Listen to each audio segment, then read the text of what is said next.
All right, we'll do this every single Wednesday throughout the Oregon Ducks football season. It's nice to always have a buddy that you can count on. I don't got a ton of friends I can count on. You hear that, my friends? If you're listening out there, I don't trust any of you. Well, you did try to poison one with an avocado. I did. So. Quote, you bet your sweet ass. Corbo. He's the nicest guy in the world, too, dude.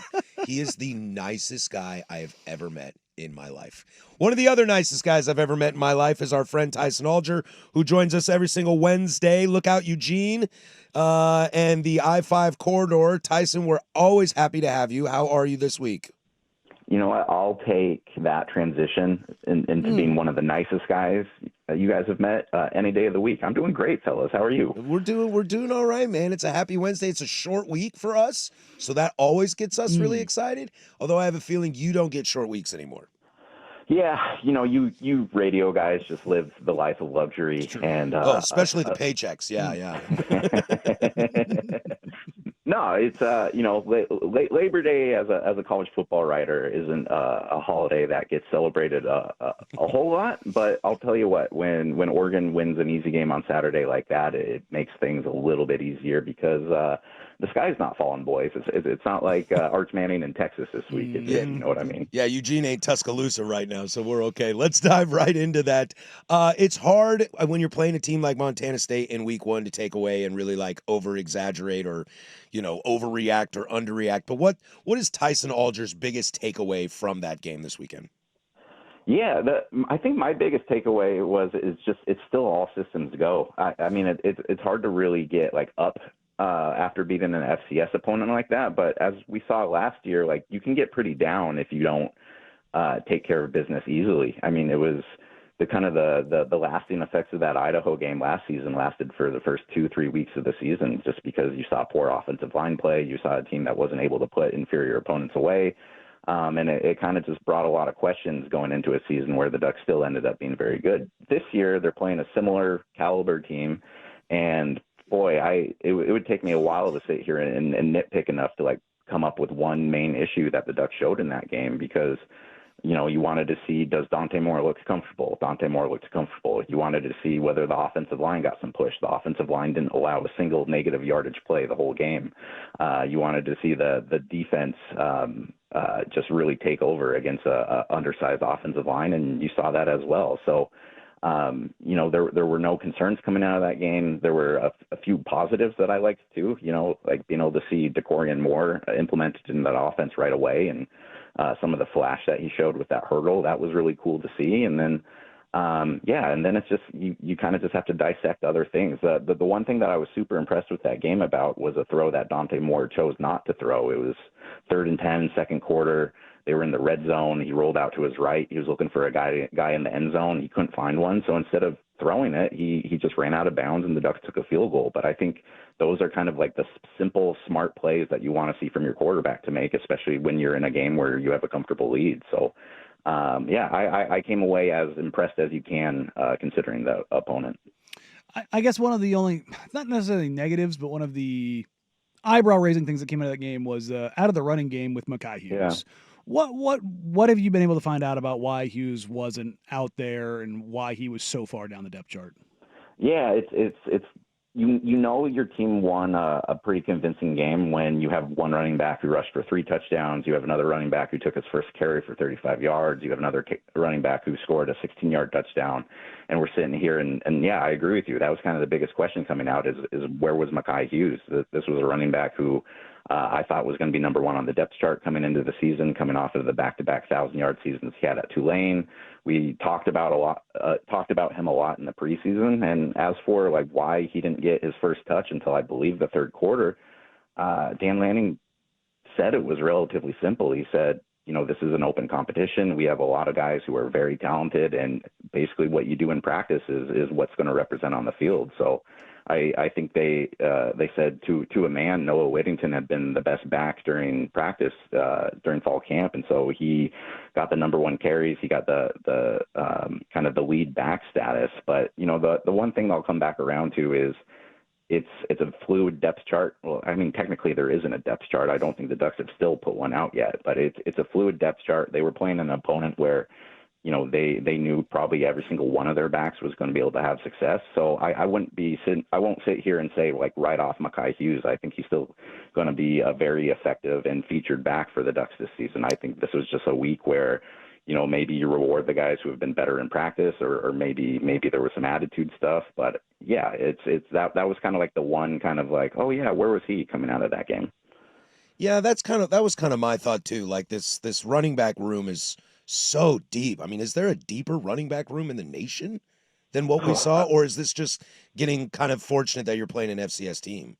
I mean, it's always hard to tell. I mean, Montana State's a very good FCS team. I have plenty of respect for that level of competition, but I think it was easy the last couple of years because you had featured backs at Oregon who are playing on Sundays now. You had Jordan James and you had Bucky Irving, and you assume that, if you're losing one of those guys, like maybe you're taking a step back, or you weren't so familiar with the guys running behind them on the depth chart. But the Ducks have recruited very well at running back over the last few years, and I really like the variety of back that they have too. You have some smaller guys like DeJuan Riggs. You have Jordan Davidson, who had 3 touchdowns and is clocking in at 235 pounds. Like that's just a type of running back that the Ducks haven't had, especially in goal line situations. So there's a lot of variety there, and if Hughes can still hit that top end that we thought he could, yeah, I think this is one of the deepest groups in the Big Ten, if not the country. But I'm even further impressed by what they can do just because of what I saw from the offensive line. That was a group that's, again, patched up through the transfer portal. They lost 4 starters from last year's team, and they looked as good in that game as they did at any point last year.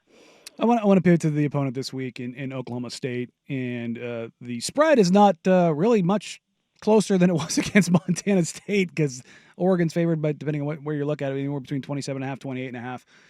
But Gundy did the thing where he decided to poke the bear, and we played Lanning's response to it, which I thought was just absolute pitch perfect. When you look at this matchup and you look at the Ducks, this it doesn't have the same vitriol as Oregon, Colorado, but it seems to have the familiar trappings. Is this one of those things where you look at Lanning and the Ducks and they'll say one thing behind closed doors, which we saw the video that got released from they play for clicks. Do you think this is going to be a Dan Lanning motivational speech extravaganza going out there trying to put a hurting on Oklahoma State?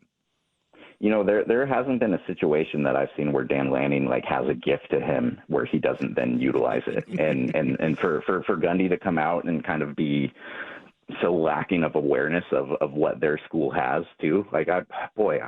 I'm not super familiar, but I'm pretty sure there's some pretty rich oil dudes down in that part of the country, if I remember correctly. And so it's it's just funny to me because Oklahoma State enjoys the games where it has the financial advantage and it can go out and beat guys. But then to say that about the current era of college football, it's not only will that give Ducks motivation, but it's if you want to compete in college football and you consider yourself one of the best teams in the country or want to be one of the best teams of the country, money's part of the thing. Like you can't go out and criticize the New York Yankees for being they're irresponsible by spending all this money.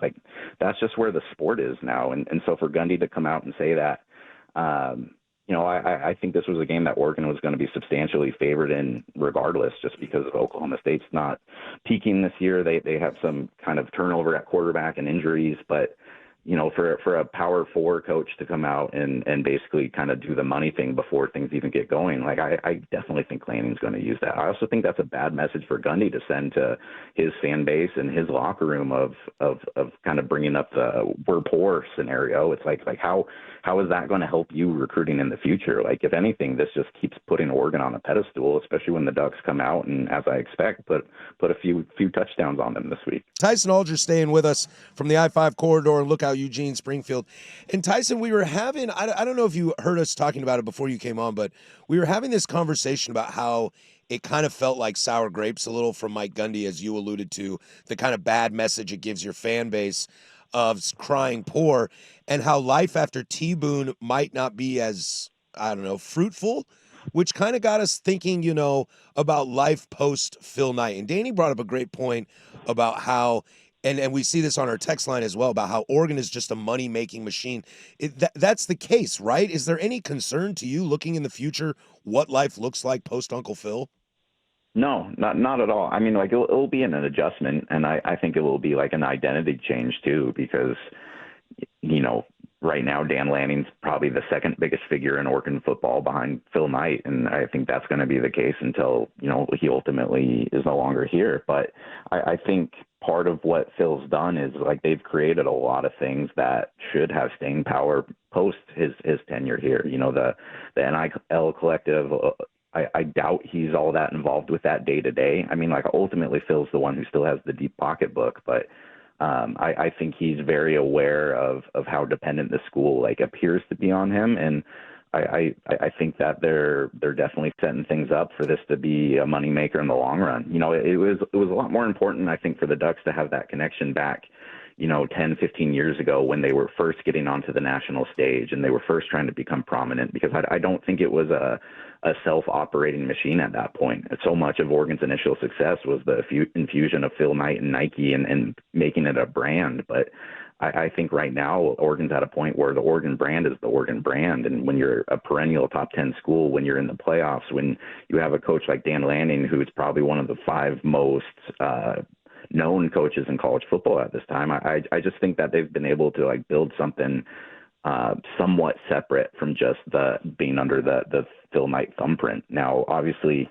having a guy who is one of the richest dudes in the world helps, and that will be a large factor, or it is a large factor in where Oregon is at now. But also, like, Phil's got a lot of money, and when he passes, a lot of that money is going to go on to different places. And I would be shocked if one of his favorite things in the world, Oregon football, isn't a beneficiary of that. I mean, if you just kind of look at some of the money that he's spent lately with like the $2 billion going to the OHSU Cancer Research Center and that type of thing, like I think you're kind of seeing maybe him kind of plan out some of the end stages there. So like, yeah, like when you lose Phil and when that's no longer the era, like it's going to be a dramatic shift for the Ducks. But financially, I don't think it's going to be like the big impact that maybe other people around the country think it will be. Well, speaking of kind of like long runs, the season is cut up into weeks, and the long tail run out for this season starts with, I mean, let's be honest,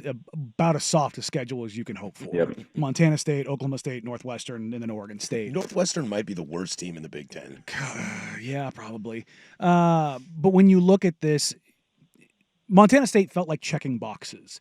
Mm-hmm. Where do you have to go to get to that build? Because you're going to go from playing teams that just patently aren't good to going to a whiteout in Penn State. So you've got to have that build that gets to it. So what are the markers that you're looking for against Oklahoma State of, okay, we saw Dante look very calm, cool, collected, ticked all the boxes. We saw the running back room run the living hell out of the ball. You saw the defense do what they're supposed to do. The level of competition is going to go up as bad as Oklahoma State is or projected to be. But what are the things you want to see against a better program kind of mature as you start to prep for that Penn State game? Yeah, with Dante, I just want to continue to see smart decisions. I think this is another team that he should be able to put big stats on. But again, the competition gets harder. The caliber of athlete they're going to be going against is going to be better. So I want to see that progression from, okay, like he put up the numbers that we expect him to do against Montana State. But if he's the quarterback that we think he is, there should be a level of success or numbers that we should see him be able to produce against an Oklahoma State. And with that, I want to see a further development of some of the receivers. I mean, it was really encouraging against Montana State because I think 10 guys caught a ball, but I don't think that's going to be the case as the season continues to progress. So I want to see an emergence of maybe just who are some of those guys. Maybe it continues to be DeCorian Moore. Maybe it continues to be getting Kenyon Sadiq involved in the passing game. But kind of the biggest thing that I do want to see against this team is I want to see some turnovers by the defense. Like I thought the defense played pretty good against Montana State, but when you look at the caliber of athlete Oregon has in the secondary and the size that they have and the range and just like the length, this should be a team that intercepts a ball or two every game, or at least like gets their hands on something and creates havoc. And we didn't see that a ton against Montana State. Granted, Montana State wasn't the type of team that's going to come out and try to challenge the Ducks through the air. We'll see that a little bit more with Oklahoma State. Again, they don't have a great quarterback coming in, but like this should be a truer test of that secondary. So I want to see disruption and chaos and see that this Oregon team can kind of create drives out of nowhere and really kind of, put their foot on the opponent. And so I'm not super worried about the front seven because I think they looked pretty good in that game. And again, as I said earlier, I think Amari Washington is just a beast at 320, and he runs about as well as anybody on the field. So, I just want to see that secondary take a step forward, because that was a group that was really retooled through the portal during the offseason. But when you look at just kind of like their size and how they compare to like past Oregon groups over the years, like this should be a group that's creating turnovers several times a game. Tyson Alger joins us, the I-5 corridor. Look out, Eugene, Springfield. You said disruptive and chaotic, and I'll move to the offensive side of the ball. I've decided who my favorite player is to watch for Oregon this year, and I'm curious if he's the scariest guy you've ever seen on the offensive side, and that is Sadiq. That man, is a bad man. When he got that pass out in the flat, the I don't know if it was a DB or a linebacker. It looked about the same size when you're comparing to Sadiq, but that guy was right on him right as he caught, and all it was just a right forearm collision. The guy was off the ball, and Kenyon was gone. And I don't think I've seen an offensive player at Oregon who looks like that, just with his size, with his build, with his physique. The fact that he's not even just a possession receiver, like he can get the ball covered, knock a dude off his feet, and then take it 20 yards to the house. Like he's going to be Oregon's best weapon this season. I think he's going to be a first-round draft pick, and it's not entirely surprising. I mean, like he had so much hype going into last season just from teammates talking about, you got to see what this guy can do. He's a physical freak. There's a reason why he's on Bruce Feldman's freaks list, but now you have basically a year of experience for him. You have him getting kind of proof of concept on a big stage with like the Penn State game last year and that hurdle. And then he came back this year and he's in even somehow better shape than he was last year. And he's the number one guy with Terrence Ferguson off in the NFL now. Like, yeah, it's just, there are certain guys that like we can hype all preseason and you kind of still wonder whether or not they're going to, be necessarily that dude. Like I had zero doubts with Sadiq, and I think we're going to continue to see him be a very focal part of Oregon's offense. He had just the one catch in this game, if I remember correctly. He had two catches, I think, in this game, but I think that was just more of Oregon knows exactly what they have with him, and you don't need to take the Ferrari out for a spin every weekend. Yeah, I'm getting like Kyle Pitts, Florida vibes. Could be a top 5 pick kind of guy. Yeah, he's ridiculous, and it's crazy that they were able to pull that talent out of Idaho too. Like, can you imagine him playing up against Idaho guys in high school? Ooh, not fair. Not fair at all. Well, Tyson, we'll get you out on this. Go ahead and pub yourself real quick. What are you writing this week? What do you got on the docket?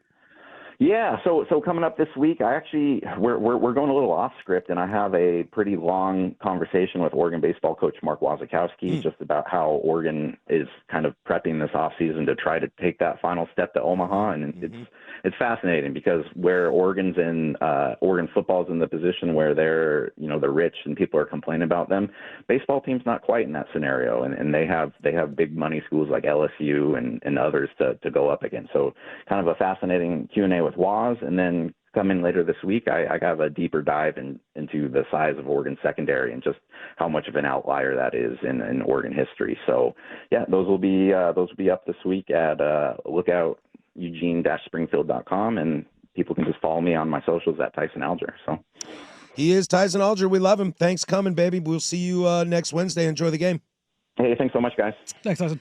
Yep, that's our man. He joins us every single Wednesday at 10:30. He's nice enough to stay on for a half hour. Go check out his stuff. He's a great fan, great friend of the entire station here. We're happy to have him.